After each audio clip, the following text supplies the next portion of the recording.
Çelikel, profesyonellerin tercihi.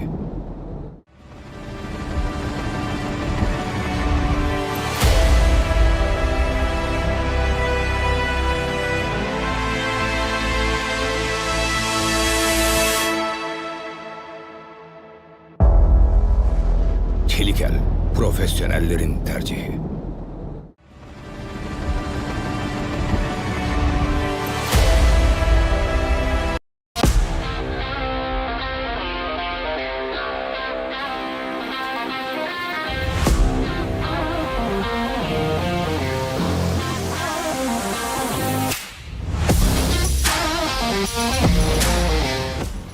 Çelikel, profesyonellerin tercihi.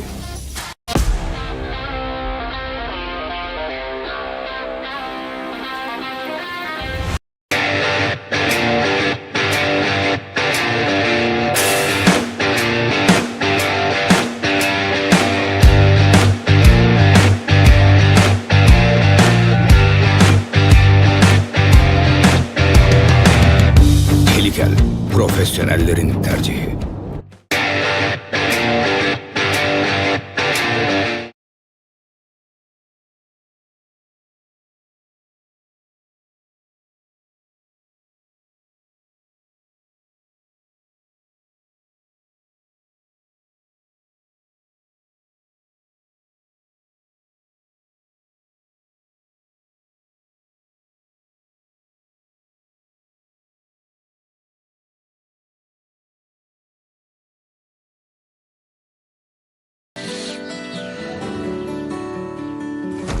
Siz bu görüntüleri izlerken geleceğimiz akıp gidiyordu. Kişi başı yıllık su potansiyelimiz 1313 metreküpten 1000 metreküpün altına düşerse su kıtlığı çeken bir ülke olacağız. Oysa gelecek bugün kurtarılabilir. Suya vefa göstermezsek veda edeceğiz. Bakanlığımız keşke projeler sunsa. Çünkü burada parkur birimi çok önemli. Güzel bir iş, tavsiye ederim ama zorlukları da var. Tabii. Bunlar benim bildiğim iş. Yıllardan beri yapıyoruz bu işi. Bakımı zor, beslemesi zor. Enflasyona karşı direnmeye çalışıyoruz. Aşırı derecede özveri istiyor, inanç istiyor. Keçi sütü de, eti de kokmaz yani. Evet. Hani rahatlıkla yiyebilirler. Zaten sevmezsin, merak etmezsin. Olmaz Başka bu. türlü olmaz. Bugün işim var, yemi yarım saat sonra dökeyim. Asla hayvan için öyle bir şey söz konusu değildir. Gardı dahi olsa bunu salacaksın. Başka olmaz bu.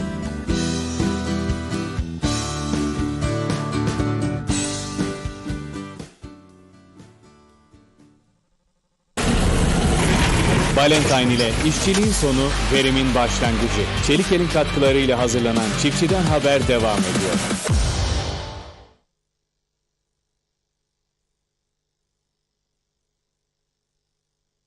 Konya'ya geldi ve Çelikel'in konuyuz efendim. Hepinizin bildiği Çelikel'i biraz daha yakından tanıyacağız. Yanımızda Yönetim Kurulu Başkanı Sayın Bekir Türkmen var. Öncelikle merhaba.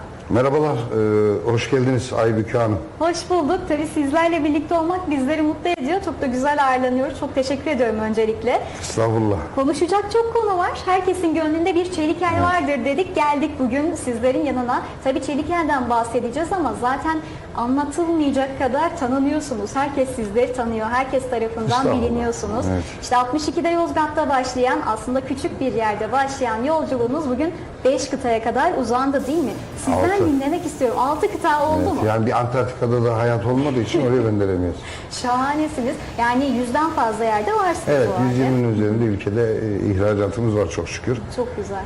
Tabii yani biz bu sürece başladığımızda hep bir dünya markası olacağız, dünya markası olacağız diye söylerken bugün o belirlediğimiz hedeflere emin adımlarla hala yürümekteyiz. Yani belki hayalde gerçek oldu gibi bir terim var. Biz o hayalleri şu anda gerçekleştirdik. İnşallah yol yürüyüşümüz devam ediyor. Yani aslında anlatacak o kadar çok şey var ki programın içeriğinde hatta sordum 20 dakikalık bir programımız varmış. Aslında 20 dakikaya değil belki 20 saate sığamayacak şekilde de konuşma yeteneği demeyelim ama o yaşanmışlıklar var. Anlattıkça anlatırım o da bitmez. Bizler de sizleri dinlemeyi çok seviyoruz bir Çok sağ olun. taraftan. Teşekkür Çünkü ederim. gerçekten emekleriniz sayesinde hem sizin hem babanızın emekleri sayesinde buralara kadar Evet. geldiniz. Şimdi dediniz ya hayaldi gerçek oldu. Sizce her şey bir hayalle başlayabilir mi? Yani hayal kurmak çok mu önemli? Hayal kurmak aslında bir hedefe gideceksen ilk hayalle başlamak lazım. Hayal etmek lazım. Onunla yatıp onunla kalkmak lazım. Gece gündüz onunla hemdem olmak lazım. Tabii bu hayali de boş yere kurmuyorsun. Arkasını dolduracak şekilde de koşturman, mücadele etmen, çalışman gerekiyor. Ya ben şahsım adına kendim için söylüyorum. Son derece işkolik bir insanım. İşimi haddinden fazla seviyorum. Çok da değer veriyorum.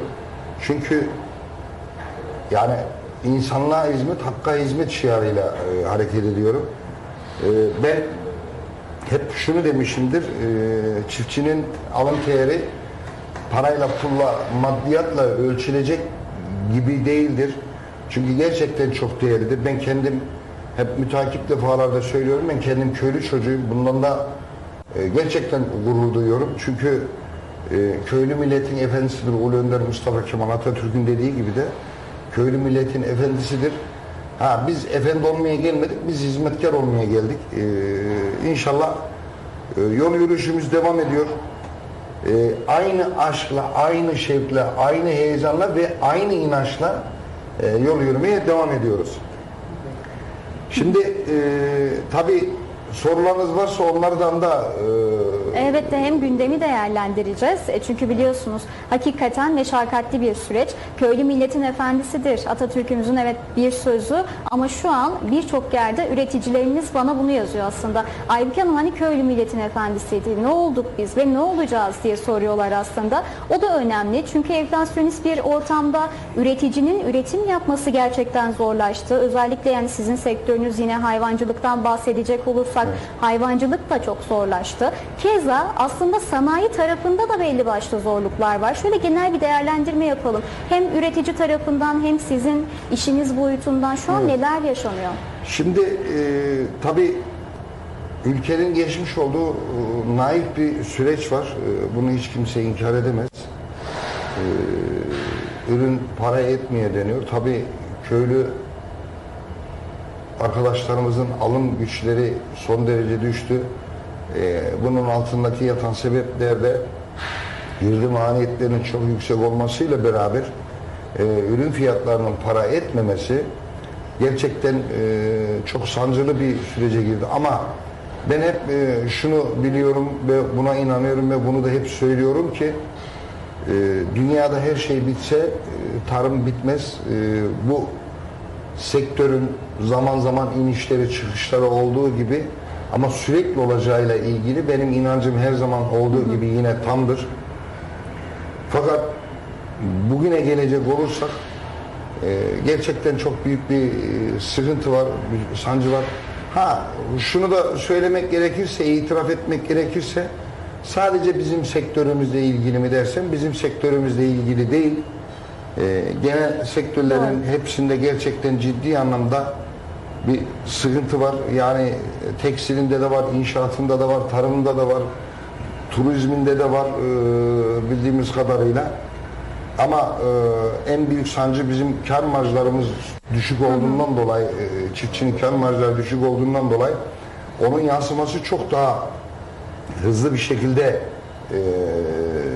sahada ekonomik olarak kendini gösteriyor. Yani Allah yardımcımız olsun diyelim. Çünkü bugün köylü eğer sancı çekiyorsa emin olun biz yatak yorgan hasta olma durumundayız. Zaman zaman tabii sosyal medyadan da ya sanayici ne olacak, şu olacak, bu olacak diyorlar ama köylüde varsa bizde de var. Köylüde yoksa maalesef bugün bizim 400'e yakın çalışanımız var. Ciddi anlamda da masraflarımız var. Elhamdülillah bizim tek tesellimiz firma olarak kredi borcumuz yok.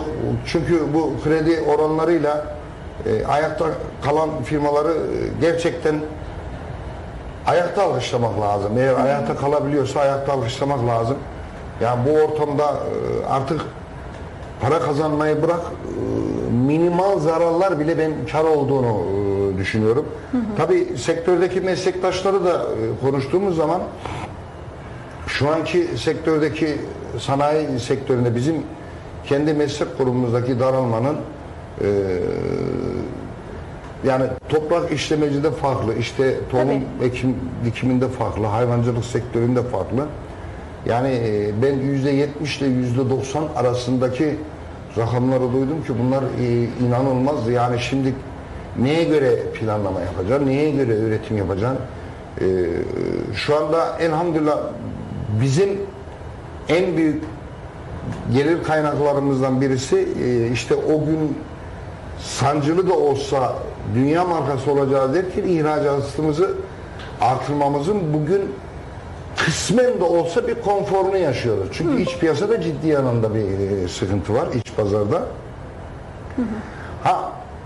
İhracatta da şöyle bir sıkıntı var ki buna eminim ki benim meslektaşlarım da hak verecektir.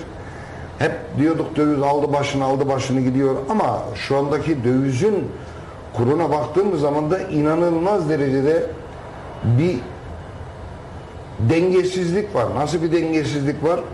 Dolar kurunun şu anda olması gereken rakamlar 38 ile 40 bin lira en düşük olması gereken, çünkü şu anda bizim elimiz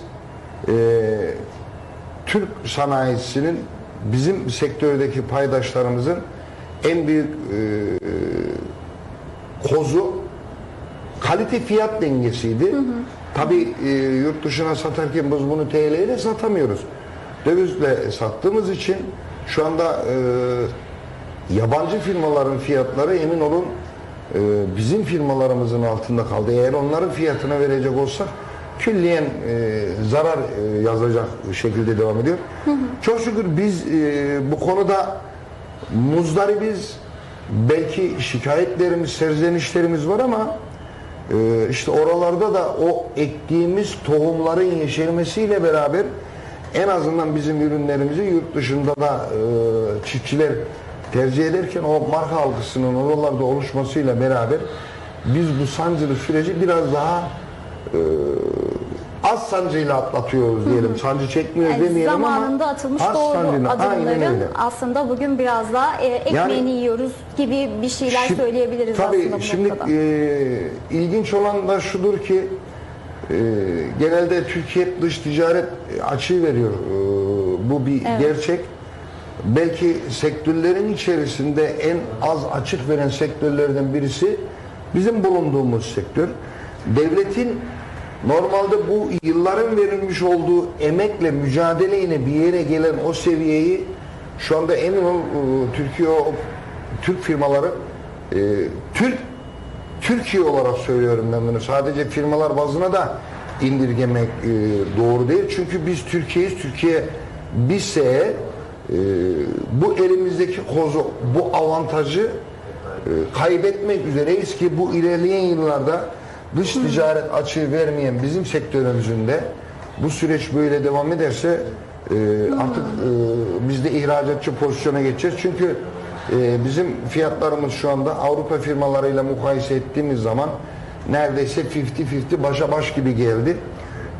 Bu da tabii ki bizim insanımızda da maalesef acı ama gerçek bir Avrupa hayranlığı var. Bundan dolayı da hem yurt dışında pazar kaybettiğimiz gibi hem de ihracat değil de ithalat yapan bir ülke konumuna gelme durumuyla da aslında ilerleyen zamanda karşı karşıyayız. Devletin bu konularda acil tedbirler alıp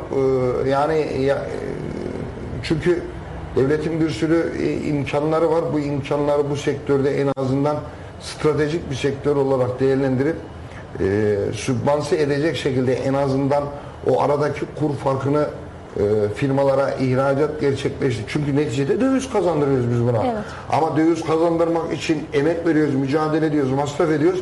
Fakat fiyat politikasından dolayı fiyatlar tutmuyor. En azından devletin orada ihracat yapan firmalara bugünkü kurun üzerinden en azından bir 38.500 40 bin lira bandında gibi bir belirleyici baremle desteklemiş olsa bugün bizim ihracatımız çok çok daha sektör olarak söylüyorum. Şahsım olarak söylemiyorum. Ben çünkü hiçbir zaman ben demedim, hep biz dedim. Çünkü ben bu memleketin bir bireyim, memleket sevdalısı bir insanım. Onun için devletin burada sübvanse etmesi gerektiğini düşünüyorum. Biraz daha sektörü aslında yönelmeli. Burada da bir açık var. Burada da Evet. gidişat iyiye gitmiyor İyiye aslında. gitmiyor maalesef. Dolayısıyla bir önlem lazım. Peki şunu da soracağım. Bir anlamda da kalite önemli. Evet, zorlu bir süreçten geçiyoruz. Peki kalitede bir düşüş yaşanıyor mu? Yani dış ülkelerde dünyaya baktığımızda Türkiye pazarı nasıl değerlendiriliyor kalite anlamında? Şimdi ben tabii yüzlerce belki binlerce firma var artık Türkiye'de. Yani marka olan firmalar belli bir kaliteden zaten taviz vermesi mümkün değil. Çünkü yılların emeğini çöp atmak gibi bir şey olur o kaliteden taviz verdiğin zaman, İsme işe leke hile sürülmüş yaptığın olur. Evet, zaman evet. işini hile yapan kendine yapar. Yani müşteriyi aldatan insan kendini aldatır. Çünkü geleceğini karartır. Ben hayat felsefem bu. Ben babadan böyle gördüm. Aynı şiarla da hareket ediyoruz. Aynı doğrultuda yol yürüyüşüne devam ediyoruz. Yani Türkiye'de de maalesef acı ama gerçek bütün firmalar aynı sepetin içine korsak bunda da haksızlık etmiş oluruz. Mutlaka çok sayıda da merdiven altı, dünyanın her yerinde olduğu gibi burada da var. Merdiven altı firma da var. Bundan zaman zaman muzdarip oluyoruz. İlk gireceğimiz yerlerde büyük sancılar çekiyoruz. Çünkü ucuz mal diye Türkiye'den aldıkları ama o ürünlerin çalışmadığıyla ilgili o insanlarda öyle bir kanaat hakim olmuş ki nasıl ki biz dönemler Çin malı dediğimi de herkes uzak duruyordu. Doğru. Yani direkt çöplük diyordu. Türkiye'de de maalesef ülkemizi, o şanlı bayrağımızı hakkıyla temsil etmesi gerekirken maalesef acı ama gerçek günü kurtarma adına yapmış oldukları eylemlerle Sektöre çok sektörün büyük geleceğine bir çok balta ciddi vuruyorlar. zararlar verdiler. Kesinlikle. Emin olun bazı yerlere girerken zorlanıyoruz. Ama neticede girdikten sonra da ya sizi de aynı sepete koymakla biz haksızlık etmiş olmuşuz diyorlar ama tabii bunların hepsi bir zaman ve süreç gerektiriyor. Tabiri caizse enerjimizi de boşa harcatmış oluyorlar. Yani dert çok. Ben dertli bir insanım. Memleket sevdalısı olunca memleketin derdiyle de dertlenmemiz Dertleniyorsun. gerekiyor. Evet, Ama maalesef bu acı reçeteyi 85 milyonun da çekeceğiyle ilgili emareler var ki şu anda her ne kadar artık bürokrasi de kabul etmeye başladı krizin olduğunu. Çünkü bu bir realite, yani bunu güneşi balçıkla sıvayamazsın. Bu acı gerçeklerle bizim yüzleşmemizde biz biraz geciktiğimizi düşünüyorum. Yani önlemini zamanında çok iyi almadığımızı düşünüyorum. maalesef biraz popülist politikalarla bugünlere gelindi. Ama ben doğrucu bir insanım. Yani bugün buğdaydaki verilen fiyata baktığın zaman, arpaya verilen fiyata baktığın zaman dünya pazarıyla ilgili dünyadaki her ürünün bir bedeli var, rayişi var. Bizim verilen fiyatlar aslında kötü değil ama maalesef ki bunun altındaki yatan en büyük sebeplerden birisi o insanlara, yani dünyanın X ülkesindeki üretilen ürünlerle ilgili devletin ciddi sübvansiyonları var. Yani gübresi ucuz, yakıt ucuz. Bizim en yüksek girdi maliyetlerimiz yakıttır, gübredir, anlatabiliyor muyum? Tarla kirasıdır. Bunlarla ilgili eğer şayet devlet sübvanse etmiş olsa belki bugün işte o hayat pahalı diyoruz. Çünkü bizim insanımızın temel gıdalarından birisi de acı ama gerçek ekmektir yani. Bugün ekmeğin bile pahalı olduğunun söylendiği bir ortamda eğer o girdi maliyetlerini düşürürsek emin olun ki gıdada hayat pahalı diyoruz. Emin olun ciddi anlamda faydası olacaktır. Yani özellikle girdi maliyetlerinin devletin sübvanse etmesi gerektiğini düşünüyorum. Ama bundan dönelim 2 sene öncesine, yani Sürekli değişen ben bir politika şunları var. söylesem, Evet. ben biraz doğrucuyum, ben yalanı beceremiyorum, içimde dışım bir olduğu için. Yani 2 sene öncesine kadar da baktığın zaman yine belki popülist mi diyelim veya bilmiyorum nasıl bir takım şeyler oldu. Ciddi anlamda da iyi para kazandı şimdi çiftçiler. Hani bizim insanım sürekli hep ağlar ama ben dobra konuşuyorum yani. Bir geçen seneki fiyatlarla bu seneki fiyatlara baktığın zaman arada ciddi anlamda bir uçurum var. Tabii insanlar da alışmış ya Rabbena, yok kardeşim biz hepimiz bu ülkenin, eğer bu geminin içinde yolcuysak yani bunun adil olması lazım. Yani bütün sektörlere adil davranılması gerektiğini düşünüyorum. Gelelim kendi sektörüme. Yani kendi sektörüm sanayicilik. Yani bir dokun bina bugün yani 400'e yakın çalışana baktığın zaman emin olun çok ciddi sıkıntılar çekiyoruz. Maliyet yani çok fazla. Ben hep Sizde de ümit varımdır. keza, Hayatta evet. hiç karamsar olmadım. Yani en zor şartlarda bile dimdik ayakta duran bir insanım. Kaldı ki hala öyleyim. Fakat bazı şeyleri gördüğün zaman, şimdi önümüzde bir kriz var. Ben hani hep diyorlar hep düzelecek. Mutlaka düzelecek tabii. Düzelmemesi için hiçbir sebep yok. Çünkü herkes emek veriyor, mücadele ediyor ama benim öngörüm 3. aya kadardı. Yani 2025'in 3. ayına kadardı. Yani iniş sürecinin, düşüş sürecinin devam edeceğiyle ilgili ama görünen emareler o ki yani buna acı ama gerçek, herkes de hazırlıklı olsun. Yani 2025'in 12. ayına kadar güneş ışığı pek görünmüyor gibi geliyor. Çünkü yara gerçekten çok derin. Yani bu yarayı şu anda tedavi etmeye çalışıyorlar ama burada tabii şöyle bir durum da var. Gerçekten işverenlerin üzerinde o kadar ciddi ağır vergi yükleri var ki ben bunu gururla söylüyorum, %100 resmi çalışan bir insanım. Ben devletini seven, vergilendirilmiş kazancın kutsal olduğuna inanan bir insanım. Ama şu anki yapılan uygulamalar zaten %50'si %60'ı kayıt altındayken son gelen vergilerle beraber bu oranın kayıt dışına doğru insanları meyledeceğiyle ilgili ciddi kaygılarım ve endişelerim var. Bunun bana zararı ne dersen, evet bana da zararı var. Ben resmi çalışıyorum ama benim de en çok muzdarip olduğum şeylerden birisi kayıt dışı ile mücadele. Yani şimdi sektörde o kadar absürt fiyatlar karşımıza çıkıyor ki şimdi benim her şeyim resmi olunca girdi maliyetlerim ona göre yüksek ama merdiven altında adam alırken fatura almıyor, KDV'den %10 çünkü yarısını ödüyor. Evet. Yani hırsız hırsızı bulur misali. Yarısı işte tüccara, yarısı mala alana. Satakene fatura satıyor, bir %10 KDV'de oradan şey diyor. İşçisinin sigortası yok, bilmem Yani diyeceğim, Bir taraftan da bunlarla boğuşuyoruz. ya bunlarla da aslında. mücadele ediyoruz. Bu da çok tabii ciddi yani. bir mücadele. Evet. Şimdi birkaç tane de yorum müsaadeniz olursa okumak istiyorum. Estağfurullah. İzleyicilerimiz de yazıyorlar. Yahya Yayla Erzincan'dan izliyoruz. Ağzına sağlık. Bekir Bey her zaman tarım makinesinin arkasında duruyor demiş. Bu ne kadar güzel bir yorum Evet, sizler sağ olsun. için. Yani ben de öyle düşünüyorum. Mehmet Uluçaylı da günaydınlar, hayırlı sabahlar, iyi söyleşiler, kolay gelsin, iyi yayınlar demişler. Teşekkür Teşekkür ediyoruz ediyorum. efendim. Buradan 85 milyona canı gönülden selamlar selamlarımı da olsun iletiyorum. hepinize. İnşallah bu sancılı günlerin yakın bir zamanda biteceğine inanıyorum. Herkes dirensin, herkes en iyi bildiği işi yapsın. Çıraklığını yapmadığı işin ustalığına hiç kimse soyunmasın. Benim hayat felsefem o.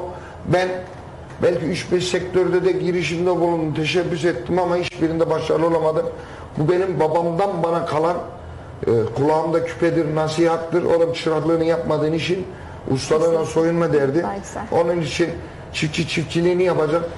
Ki gerçekten kutsal bir meslek. Bugün 8,5 milyar dünyada insan varsa hep o çiftçilerin çalışmasıyla, emek vermesiyle onların sofralarına bir şeyler geliyor.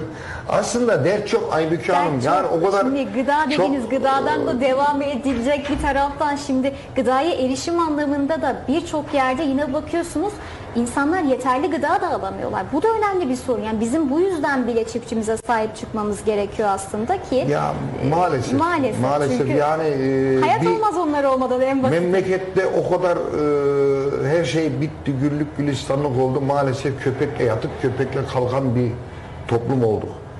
Yani bu yeni değil ki, bunu Rabbi Teala insanlar beslesin diye yaratmamış ki yani. Normalde doğada kendi kendine beslenecek bir hayvanken bugün şehirlere indirgediler, alıştırdılar o hayvanları tembelliğe. Nasıl ki yani ben Yozgatlıyım, bunu gururla söylüyorum. Bizim memlekette Avrupalı çok. Zamanında bizim o feodal bağlarımız o kadar güçlü ki yani buradaki garibanlara, kardeşine, abisine, işte bilmem şeyine oradan çalıştılar o garipler. Yani gerçekten alnı terleyerek, emek vererek çalıştılar. Buradaki insanlara hep kardeşimdir, canımdır, dostumdur, yeğenimdir, akrabamdır diyerek vererek maalesef tembelliğe ittiler. Maalesef bizim insanımızda o köpekleri, doğada olması gereken o köpekleri şehre indirdiler. Elleriyle besleyerek tembelliğe alıştırdılar. Artık onların da herhalde genlerinde mi olduğunu aldı. Avlanmayı unuttular o hayvanlar. Maalesef bütün kanalları açıyoruz. Köpekle yatıp köpekle kalkıyoruz. Ben bundan hicap duyuyorum. Şahsım adına. Kaldı ki Allah'ın yarattığı bir canı kimsenin alması mümkün değil. Ben buna ciddi anlamda karşıyım ama en azından o hayvanların öldürülmeden ben kısırlaştırılması taraftarıyım. Çünkü ürememeleri gerekiyor. Çok affedersin, bizim Anadolu'da bir tabir var. İt gibi kunluyor derler. Anlatabiliyor muyum? Bazı böyle çok aşırı derecede çocuğu olanlara şimdi bunlar da it gibi kunluyorlar. Maalesef şehirlerin her tarafında şimdi benim evladım nasıl kendime kıymetliyse herkesin evladı kendine kıymetli. Bugün sosyal medyada da görüyoruz o çocukların paramparça olduğunu. Yani neye mal olursa olsun o çocukların kılına dokunulmama. Onlar bizim geleceğimiz. Yani o insandan daha kıymetli olması mümkün değil yani. Evet, Allah'ın verdiği bir can, saygı duyuyorum ama bu kadar da bunu savunmanın hak olmadığını, insanlığa ihanet olduğunu düşünen insanlardan birisiyim ben. Yani memleket Yani meselesi çok olunca mesele var. kendi işimi Evet, unutuyorum. gerçekten öyle. Hani tam böyle bir ortam olmuş, işte reklam yapacağım, mallarımı öveceğim, mallarımı anlatacağım ama memleket sevdalısı olunca benim hep önceliğim memleketimdir. Kendi işimin de önünde gelmiştir ki bundan da bunu bütün seyreden dostlarım da biliyordur. Bunu samimiyetle söylüyorum. Ben hiçbir zaman demedim, hep biz dedim, ben memleket sevdalısıyım. Memleketimin geçmiş olduğu bu naif süreçten dolayı da maalesef ama maalesef gerçekten ciddi anlamda çok üzgünüm. Yani kaldı ki benim o milli duygularımı insanların çoğu bilir. Kaldı ki bir asrın felaketini yaşadık, bir deprem zamanı. benim toplumsal olaylarda ne kadar hassas olduğumu bütün insanlar biliyor. Yani o süreçte yapmış olduğumuz, bunları şey anlamında söylemiyorum ama yine belki biraz duygusallaştım. Benim insanım bu kadar fakirliği hak etmiyor. Evet, çok güzel bir söz söylediniz. Tabii orada birazcık da noktayı koyalım istiyorum bir taraftan ama yorumlar da var. O kadar güzel bir şey söylediniz ki benim insanım bu kadar fakirliği hak etmiyor Evet. ve ben buna üzülüyorum dediniz. Konuşacağız. Aslında o kadar güzel, keyifli gidiyor ki sohbetimiz, uzatacağız da yayını biraz daha. Bir ara vereceğim ama öncesinde yorumlar var. Recep Cingöz bir soru da soru sormuş sizlere. Orta Doğu'da İsrail tüm dünyayı savaşa sürüklerken iç piyasada da bir ekonomik savaş devam ediyor. Bu kaotik ortam tarımı ve makine sektörü nasıl etkiliyor? Bu durum patronu çıldırtıyor mu? Bekir Bey'e ve size selamlar demiş. Aslında biz bunu yine konuştuk ama eklemek istediğiniz varsa sorunun üzerine alabiliriz. Tabii aslında yayına girmeden Evet. önce notumu da almıştım ama biraz farklı bir mecradan başlayınca başsağlığı da dileyemedim. Hamas'ın lideri İsmail Haniye biliyorsunuz İran'dan menfur bir saldırı sonucu, suikast sonucu şehit edildi. Yani bugün İsrail'in yapmış olduğu zulüm artık trajedi değil. Yani o kadar bir açtı ki soykırıma döndü. Yazık oradaki garip masum insan, tamam belki Hamas'la arasında bir şey olabilir ama yani bugün yapmış oldukları şey insanlık suçu olduğunu düşünüyorum. Yani ben Türk'üm. Türk olmaktan her zaman gurur duyuyorum ama bu Müslüman olsun, Hristiyan olsun veya Yahudi olsun, insan insandır. Allah'ın yaratmış olduğu bir canı Allah'tan başkası alamaz. Bugün İsrail'in yapmış olduğu o soykırımı da şiddetli bir şekilde lanetliyorum. Elinizden ne geliyor dediğiniz zaman şu an için dua etmekten başka bir şey gelmiyor. Ama inşallah Allah onların belasını versin. Onların derken onların içerisinde de ben, çünkü Netanyahu'ya bile şu anda ciddi anlamda muhalefet olduğunu, tepki olduğunu biliyorum. Bütün insanlar aynı kefiye koymak da biraz vicdansızlık olur ama insanlığa ihanet edenin, insana insan gibi değer vermeyenin Allah bin türlü belasını versin diyorum. Yani başka da diyecek herhangi bir Teşekkür ediyoruz. bulamıyorum. Elbette bir de selamlar var. Nadir Birgül, Bayburt'tan selamlar. Makineleriniz süper, memnunuz ve arkası da sağlam. Çelikel profesyonellerin tercihi demişim. Normalde Çok teşekkür ederim, firmayı sağ biz olun. yetkililerden dinleriz ve yetkili firmayı över ama sizi izleyiciler övüyor efendim. Bu ne kadar güzel bir Aybüke gurur. Hanım, ben hep şunu söylüyorum. Bizim televizyonlarda insanlar hep görüyorlar. Çok reklam veriyoruz diye ama bizim en büyük referans kaynağımız bizim nihai tüketicilerimiz. Bizi biz yapan o insanların memnuniyeti. Ben şunu yüzlerce belki binlerce kez duydum. İlk yapmış olduğumuz bir ürün dahi olsa insanlar göğsünü gererek alıyorlar. Bu bir firma için o kadar yüksek bir Kesinlikle. kredi ki Evet. ben buradan onlara canı gönülden teşekkür ediyorum. Bizi biz yapan, bizi bugünlere getiren, ahde vefayı seven ben her daim hiçbir zaman hiçbir müşterimi mağdur etmedim. Rabbim bu canı bu bedenini bıraktığı müddetçe de inşallah mağdur etmeyecek. Benim servis konusunda, müşterilerin mağduriyeti konusunda hassasiyetimi zaten onlar bildiği için benim reklamımı ben hep ülkenin gündemini konuştum. Makinalarımı anlatmadım. Ben şunu çok iyi biliyorum ki benim makine anlatmama, reklam yapmama, makinamı övmeme gerek yok ki. Kaldı ki övmeyi sevmeyen bir insanım.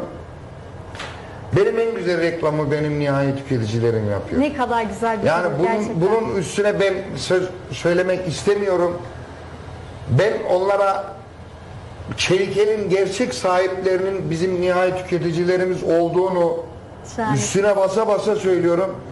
Bizi biz yapan, bizi bugünlere getiren o bizim Çelikel'in dostlarına canı gönülden şükranlarımı sunuyorum. Ömür boyu minnet duyduğumu da söylüyorum. Şuna da emin olsunlar ki mülkün sahibi Allah. Ben hiçbir zaman ben demedim, burası benim demedim. Biz bu firmayı bu ülkenin bir değeri olmak için yol yürüyüşüne çıktık. 85 milyonda herkesin bir hissesinin olduğuna inanan bir insanım. Buradan herkese saygılarımı Herkese sunuyorum. selam olsun. Selam Bir virgül bırakalım. Güzel, keyifli gidiyor sohbetimiz. Kısa bir araya gitmem gerekiyor. Devam edeceğiz Sonra mi? devam Peki, edeceğiz Bekir peki Bey. Aybüke. Tamam. Buyurun. Evet değerli izleyenler, bir kısa aramız var. Sonra Bekir Bey ile birlikte sohbetimize kaldığımız yerden devam edeceğiz. Buradayız efendim.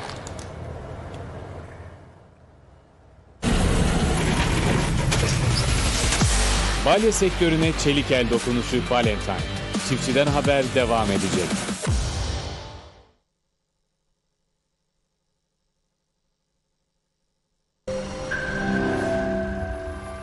Başlatın kampanyayı.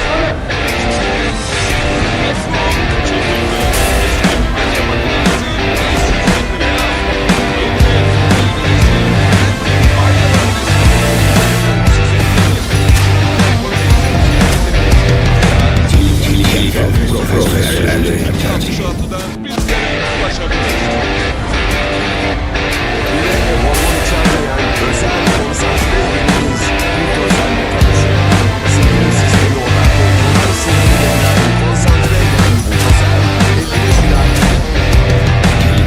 Çelikel, profesyonellerin tercihi.